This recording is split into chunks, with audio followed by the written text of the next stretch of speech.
Live, local, now. This is WNBF News at 11. Good evening to you. It is 11 o'clock. Thanks for joining us for election night coverage. I'm Eric Weisfeld. We have team coverage across the Grand Strand and the PD for you tonight. We're going to begin with our Patrick Lloyd. He's been watching the Myrtle Beach mayoral race for us, where incumbent Mayor Brenda Bethune won her second term. He joins us live now from 44 and King. Patrick, this really was a big win for Bethune. It sure was, Eric. Myrtle Beach Mayor Brenda Bethune will be the mayor of Myrtle Beach for the next 4 years now after winning re-election tonight, and she celebrated with family and friends here at her husband's restaurant 44 and King this evening as well. The voters really came out in droves to support Bethune, driving her to a win by getting 56% of the vote. And in a normal election where it's just one person versus another person, that might not seem like quite the blowout or landslide victory. But of course, in this case, there were 5.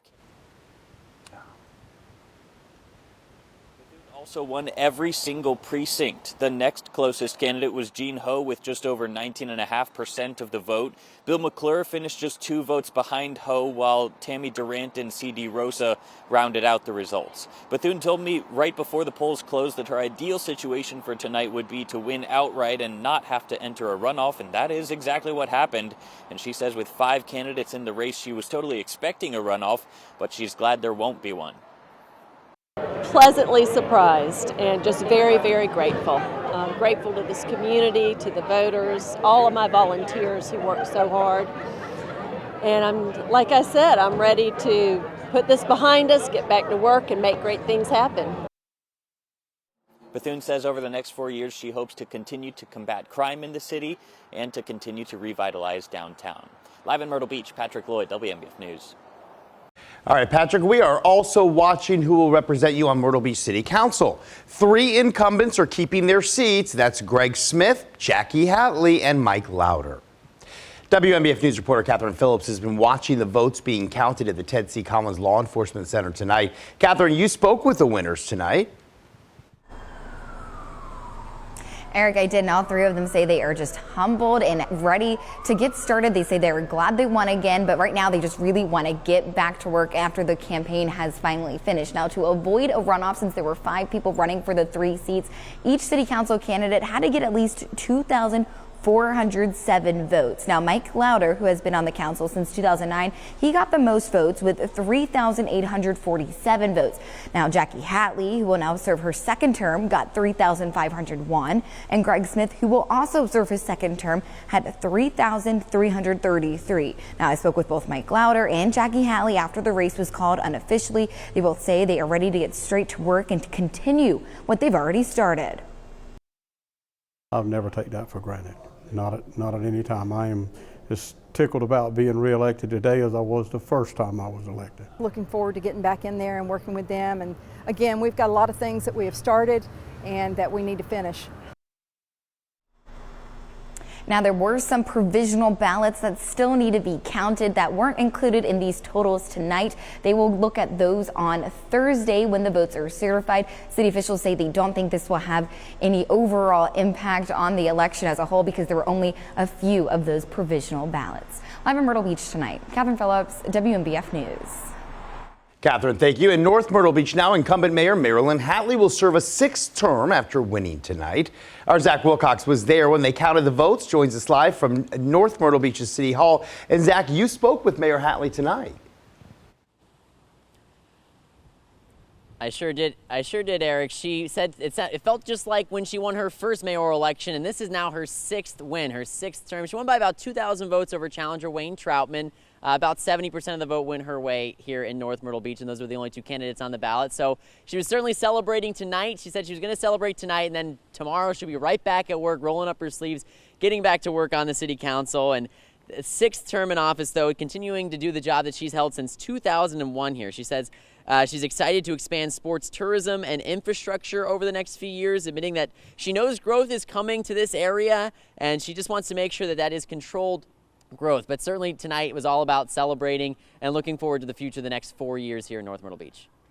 So many wonderful things to do in the next 4 years and great people to work with, and My drive is there, and I just can't wait to start the next 4 years. So more of the same for the mayor. However, I did have the chance to ask her. There were 3 city council seats on the ballot. 2 of those went to the incumbents, but one of them was up for grabs after Terry White decided not to run for the seat he's held even longer than Marilyn Hatley, since 1992, about 30 years. So I wanted to ask her about having a new councilman and kind of reforming that new face of the city council. And she said she's excited for the new ideas that councilman may bring to the table, and working with him and the rest of the council on the best interests for the city of North Myrtle Beach. In North Myrtle Beach, Zach Wilcox, WMBF News. And many vying to win seats in several city council races across the Grand Strand. North Myrtle Beach, Surfside Beach, and Conway each have 3 spots to fill. Our Madison Martin in the studio now to break down the results of these races. Tell us more, Maddie. Yeah, Eric, quite a few races to cover here, but let's head back to North Myrtle Beach City Council, which had 3 different seats to fill, one of them for the Windy Hill District, one of them for the at-large candidate seats, and then the other one for the Ocean Drive District. So what we found is that Trey Skidmore, the incumbent for the at-large seat, ended up winning by a healthy margin. If we go to the Windy Hill District, Nikki Fontana did win that one as well, past Jolene Puffer.